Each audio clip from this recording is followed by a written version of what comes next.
mwana wanjye weho unyumva uyu munsi niko Imana ikubwira, niyo abanyabyaha bagushuka wibyemera, wikwemera gushuka n'abanyabyaha, mwana wanjye ntukajyane nabo mu nzira zabo kuko nimbi.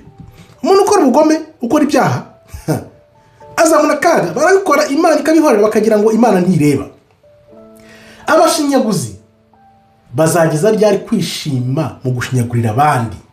Abapfapfa kandi nabo banga kumva ubumenyi. Turabwira muze mu bwenge, mwumve, mwige, mukanga. Ariko nyuma y'iyi video ndibaza neza ko ubupfapfa bubufasha hasi. Nimwihana mukemera gukosorwa n'Uwiteka Imana, nanjye nzabasukaho umwuka wanjye wera bamenyesha amagambo yanjye. Abanga bose Imana nyine irabihorera ntibamenyira ijambo. Ariko ibaze kuba ufite imyaka 20, 40, 50, 70 yewe n'ijana ukaba utazi ijambo